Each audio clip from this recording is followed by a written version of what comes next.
Assalamualaikum dan salam sejahtera. Saya Hazlina dan pada hari ini saya akan berkongsi bersama dengan anda bagaimana untuk menggunakan Quizalize. So Quizalize adalah sebagai salah satu daripada platform PNP yang digunakan untuk membangunkan quizzes. Ia juga boleh digunakan sebagai alternatif untuk Kahoot dan juga quizzes.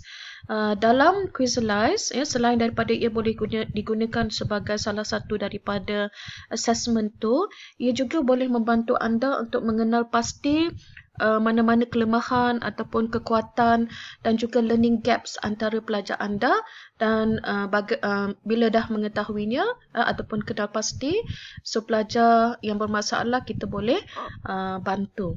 Okay, so first step ialah kita cari Quizalize di dalam web browser anda. So kita ada quizalize.com.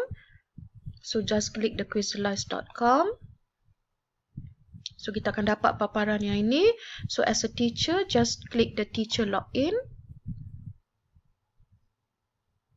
Okay, so kita boleh sign up menggunakan Google ataupun menggunakan Office 365 ataupun kita masukkan all this information, klik I agree to the terms and conditions dan juga kemudiannya create the account. So setelah login, so kita akan dapat paparan yang ini.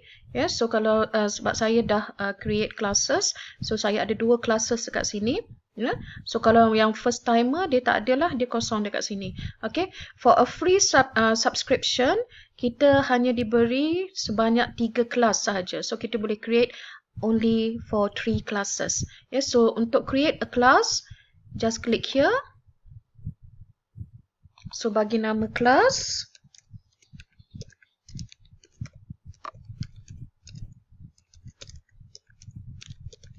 Okay.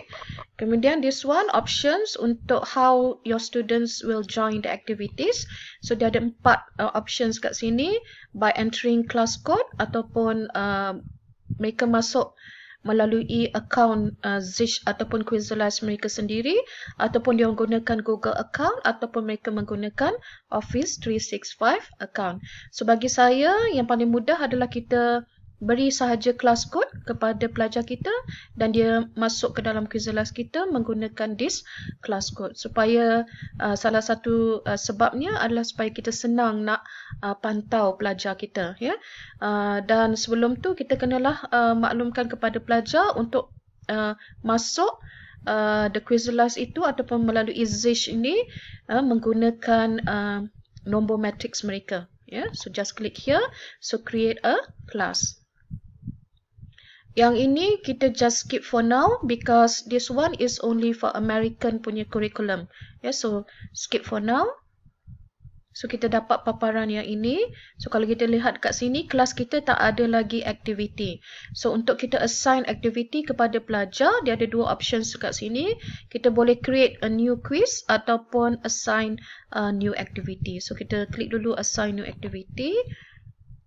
So kita ada 2 options juga kat sini. Kita ada discover ataupun my library. So untuk discover ni, kalau kita tak nak susah ataupun malas untuk create a new one, so kita boleh search search for resources dan gunakan aktiviti tersebut. Yang ini adalah yang telah sedia generate by other teachers di dalam Quizalize. Dan kita boleh gunakan secara free. Dan sebenarnya kita juga boleh, kalau katakan kita pilih satu dan kita nak edit soalan pun boleh. Menggunakan soalan kita sendiri. Ataupun kalau kita nak start from scratch, so just click my library. So kita ada 4 options dekat sini. 4 options dekat sini. Kita ada create new quiz, upload PDF, upload YouTube video ataupun upload web link. So sama ada melalui quiz dengan pembacaan documents melalui PDF, ataupun kita boleh tanya soalan berdasarkan kepada video YouTube ataupun melalui pembacaan di dalam web. So contoh kat sini, kalau kita nak upload, just upload the PDF.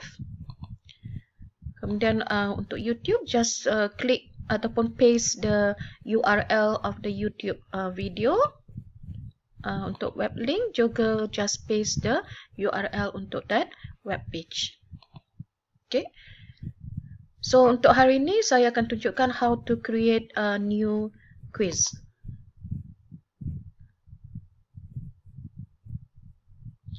So first step, just bagi nama the quiz. Saya nak buat quiz untuk enzymes contohnya, enzyme 2, ataupun enzymes. Ataupun kita buat biological catalyst. Okay. Kemudian kita juga boleh tukar upload image. Kalau yang ini adalah khas untuk kalau kita ada standard ataupun topik, so boleh align the quiz to the standard ataupun topik tersebut. Untuk buat soalan, just click add a new question. Ataupun anda boleh juga kalau kita lihat kat tadi, kalau kembali, sorry.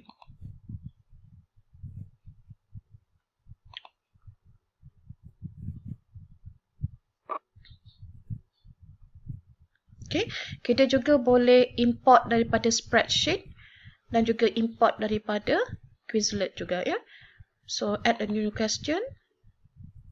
So kita letaklah soalan kita. Contoh.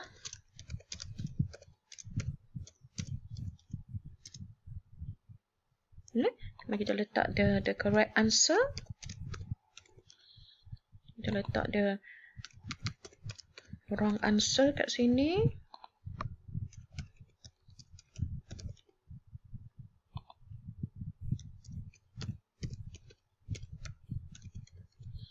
Okay, kemudian kita juga boleh letak answer explanation.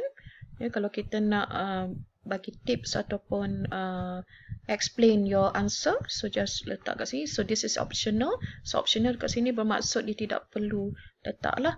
Kalau untuk multiple questions, perlulah letak this incorrect answers. Tapi kalau just to fill in the blanks, so just tak adalah, kita tak perlu masuk yang ini. Okay, kemudian subtopic juga kita boleh letak kat sini. Okay, so kalau kita lihat dekat sini, kita ada duration kat sini. So duration ni is actually the time taken, ataupun given to the students to answer the questions. So berapa lama? Kita boleh set ke sini, minimum 5 saat, paling lama adalah 5 minit. Kemudian kita ada beberapa option juga kat sini. Kita ada math mode. Kalau kita punya soalan ni ada mathematics equation, persamaan mathematics yang kita nak masukkan, so kita just enable this one. So kalau kita nak insert image juga boleh. Contohnya kalau kita nak letak molecules, dan molecules tersebut dan kita minta pelajar identify the molecule, so kita boleh gunakan image of that molecule. Ataupun kita juga boleh gunakan audio, dan kita juga boleh masukkan juga text to speech kat sini. Okay. Kemudian kalau kita nak tambah soalan, just add a new question. Okay, so add a new question. So juga bila kita nak add a new question, kita juga boleh ada beberapa activity kat sini. Sama ada kita nak close, nak move the question up ataupun delete the question. Okay. Kemudian selepas kita dah selesai masukkan semua soalan, kita ada dua option kat sini. Kita ada save to my library ataupun save and give to class. So save to my library, kalau kita nak edit lagi soalan ni, kita nak masukkan lagi banyak soalan, so just click here. So dia akan masuk ke dalam my library.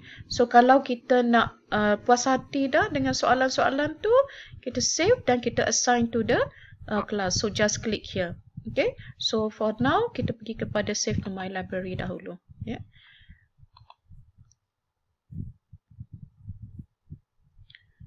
So kalau kita lihat kat sini, kita dah ada kita punya quiz tersebut, biological catalyst kat sini. So kalau kita nak edit, just edit kat sini ataupun just click here.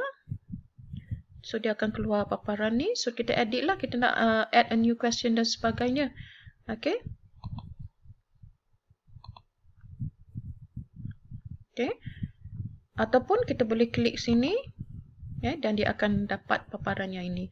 So paparan yang ini kalau nak preview, see how the quiz game looks to students, so just click play this quiz, ataupun kita boleh assign beberapa button kat sini. Kita ada assign the game ataupun the quiz kepada pelajar, ataupun give as homework, share a link kalau kita nak share the link kepada student, atau print a bubble sheet, ataupun edit questions. So edit the questions tu yang kita tengok tadilah, kita nak edit.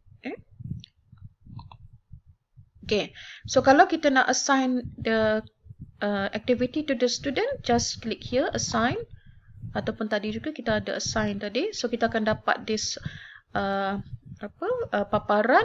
So assigning to class, kalau kita nak assign to class, so select class lah. Tadi kita buat class yang ni, so kita assign kat situ.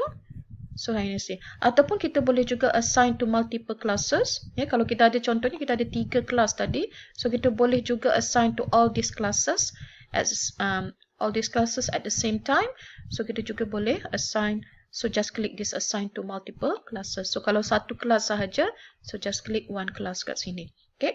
So kita juga ada diberi 3 options kat sini, sama ada play in class, assign as homework, ataupun assign as exam. So play in class, yang ini masa kelas, masa kuliah tu kita break sekejap, so kita boleh main, so play in class, so kita boleh activatekan the activity, ataupun kita boleh schedule untuk for later. So kalau schedule for later, so start activity sampai ada end activity. Okay.